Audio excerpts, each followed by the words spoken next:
কতক্ষণ ধরে ডাকছি, তুই আমার কথা শুনতে পাসনি? তুই মেহমান বসিয়ে রেখে ঘরে বসে সাজুগুজু করছিস। ওরা কি তোকে দেখতে আসছে নাকি আমাকে দেখতে আসছে? না না আপা, আমি সাজুগুজু করিনি। এই চুপ কর, একদম চুপ কর। আবার মুখে মুখে তর্ক করছিস। এই কতক্ষণ যাবত আমি আর আমার ভাইয়া ডাকছিল তোকে, শুনতে পাসনি? তুই চা বানানো বাদ দিয়ে সাজুগুজু করছিলি। এই এত সাজুগুজু করে লাভটা কি শুনি? তুই একটা কাজের মেয়ে, আর তোর তো বিয়ে হবে সেই রাজমিস্ত্রির সঙ্গে। আপা, আপনি এটা কি বলছেন? আপনি যেমনটা ভাবছেন আসলে তেমনটা না। বুঝতে পেরেছেন আন্টি? এভাবেই আমি সংসারের কাজের লোকদের শায়েস্তা করি, আর আপনাদের বাড়িতে গিয়ে এভাবেই শায়েস্তা করব, যাতে কাজে কোনো ফাঁকিবাজি না দিতে পারে। হ্যাঁ মা, বুঝলাম। ঘরের বউদের এরকম কঠিন হওয়াই উচিত। আর সাথে তোকেও বলছি, বাড়িতে মেহমান এসছে, কই তাদের সেবা যত্ন করবি, চা নাস্তা দিবি, তা না। তুই কোথায় ছিলি এতক্ষণ? তোকে তো ডেকেও পাওয়া যাচ্ছে না। আজকে আমার বোনকে তারা দেখতে এসছে, তাদের আপ্যায়ন করাটা আমাদের জরুরি না? আর তুই কি করলি? তোকে খুঁজেই পাওয়া যাচ্ছে না। করছিলি কি? কোথায় ছিলি? আরে ভাইয়া, এখনো বুঝতে পারছো না? সাজুগুজু করে পরিপাটি হয়ে আসছে, যাতে আমাকে রেখে ওকে পছন্দ করে। না না আপা, আপনি এসব কি বলতেছেন? আমি মন থেকে চাই আপনাকে ওনারা পছন্দ করুক। আমি সবসময় দোয়া করি আল্লাহর কাছে আপনার ভালো করে বিয়ে হোক। হয়েছে হয়েছে, তোর আমার জন্য দোয়া করতে হবে না, আর তোর দোয়া আমার কাজেও আসবে না। আমার রূপ দেখেই আমার ভালো ঘরে বিয়ে হবে। আচ্ছা মা, তোমার দেরি কেন হয়েছে? আসলে আন্টি, আমি নামাজ পড়তে বসেছিলাম, আর ওই সময় ভাই আমাকে ডাকছিল। আমি তো নামাজ শেষ না করে চা নাস্তা নিয়ে আসতে পারছিলাম না, আর নামাজের ভিতরে কথাও বলতে পারতেছিলাম না। তাই নামাজ শেষ করে চা নাস্তা নিয়ে আসতে একটু দেরি হয়ে গেল। এই, তোর নামাজ এত গুরুত্বপূর্ণ হয়ে গেছে? জি আপা, নামাজই গুরুত্বপূর্ণ।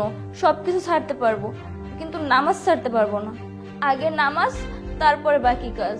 থাপ্পড় দিয়ে তোর দাঁত ফেলে দিব। এই, তুই আগে থেকে জানতি না যে আজকে বাসায় মেহমান আসবে? তাহলে তুই নামাজ পড়তে কেন বসছিস? নামাজ তো পরেও কাজা করে নিতে পারতি। আরে উর্মি, তুই আন্টিদের সামনে সাথে সাথে এই ধরনের ব্যবহার কেন করছিস? এই যে ভাইয়া, তোমাদের আশকারা পেয়ে পেয়ে ও আজকে মাথায় উঠেছে। আরে আমি হলাম আধুনিক মেয়ে, আমি কি ঘুমটা দিয়ে বসে থাকবো নাকি? আপনি প্লিজ একটু থামুন। আচ্ছা, তুমি কাজের মেয়ে হয়ে এভাবে হিজাব পরে আছো কেন? বুঝতে পারছেন না? সব হচ্ছে ঢং। এবারই ও বাড়ি কাজ করে বেড়ায়। কি এমন চেহারার ছুরুত, আবার পর্দা করে বেড়ায়। ও কি বলে জানেন? তার স্বামীকে ছাড়া সে নাকি মুখ আর কাউকে দেখাবে না।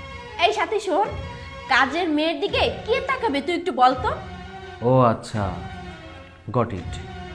তার মানে উনি একজন পর্দাশীল, ধর্মভীরু এবং আদর্শ একজন মানুষ। মা, তোমার কাছে আমার একটা রিকোয়েস্ট, কিছু মনে করো না। আমি তোমার এই আধুনিক মেয়েকে বিয়ে করতে পারবো না। আমি যদি বিয়ে করি, এই পর্দাশীল ধার্মিক মেয়েকেই বিয়ে করবো। বাবা, আমিও তাই চাচ্ছিলাম যে তুই এমন একটা পর্দাশীল মেয়েকে আমার ঘরের বউ করে নে। এসব আপনারা কি বলছেন? আপনারা আমার বোনকে ছেড়ে এই কাজের মেয়েকে আপনাদের ঘরের বউ বানাবেন? সরি, আপনার বোন আমার বউ হওয়ার যোগ্য না। তার কারণ আপনার বোন রূপ আর আধুনিকতার গৌরবে মানুষকে মানুষ মনে করে। তাকে দেখে মনেই হচ্ছে, এবং নিজের কানেই তো শুনতে পেলাম, সে তো নিজে ধর্ম পালন করেই না। যদি কেউ ধর্ম পালন করতে চায়, তাকে সে মারতে যায়। আপনার বোন তো নিজেই বেহায়াপনা করে, আর যে মানুষটা পর্দা করে তাকে নিয়ে সে উল্টাপাল্টা কথা বলছে। সাথীর মাঝে যে আদর্শ আছে, সেই আদর্শ আপনার বোনের মাঝে নেই। তাই আমি বলছি, আমি আপনার বোনকে বিয়ে করতে পারবো না। সাথী যেটা করছে সেটা খারাপ না। সাথী তার স্বামীর হক আদায় করছে, আর সাথী হতে পারে একজন আদর্শ স্ত্রী, যা আপনার বোনের দ্বারা কখনই সেটা সম্ভব না। শোনো মা, খারাপ শাসন না, ভালো শাসন দিয়েও কাজের লোকদের টাইট দিয়ে রাখা যায়। শুধু রূপ দিয়ে না, গুণ দিয়েও মানুষের মন জয় করা যায়। আচ্ছা মা, আমার ছেলের বউ হতে তোমার কি কোনো আপত্তি আছে? এটা তো আমার সৌভাগ্য, কিন্তু আপনারা আপাকে দেখতে এসে আমাকে পছন্দ করেছেন। এখন যদি আমি বিয়ে করে নিই, তাহলে তো আপার কাছে অপরাধী হয়ে থাকবো। বাহ, তোমার কৃতিত্ব বোধে আমি অবাক হয়ে যাচ্ছি। আমি খুব খুশি হয়েছি। আমি তোমাকে পছন্দ করেছি তোমার আদর্শ দেখে, তোমার গুণ দেখে, যে গুণটা উর্মির ভিতরে নেই। তুমি এখনই তোমার পরিবারের কাছে আমাদেরকে নিয়ে চলো, বিয়ের কথা আমরা বলবো। আর সৈকত সাহেব, আপনি আগে নিজের বোনকে ঠিক করেন, নিজের বোনকে ইসলামিক পথে নিয়ে আসুন, সেটা আপনার জন্য ভালো হবে এবং আপনার বোনের জন্য ভালো হবে, আপনাদের পরিবারের সম্মানটা থাকবে।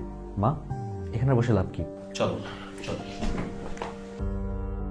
দেখলি তোর এই অতি আধুনিকতা, উচ্ছৃঙ্খলতা, বেপরোয়া জীবনযাপন তোকে একটি ভালো ঘরের বউ হওয়া থেকে বঞ্চিত করলো। আর উল্টো দিকে আমাদের কাজের বেশ সাথী, তার ধর্মপরায়ণতা, তার গুণ, তার সব কিছু মিলিয়ে এত ভালো একটা ঘরের বউ হয়ে গেল। এখন সময় আছে, নিজেকে শোধরা, সঠিক পথে নিজেকে পরিচালিত কর, তা না হলে তোকে ভবিষ্যতে অনেক পছতাতে হবে। তুমি একদম ঠিক কথা বলেছো ভাইয়া, আমার নিজেকে পরিবর্তন করা দরকার, আর আজকের পর থেকে আমি সেটাই করব।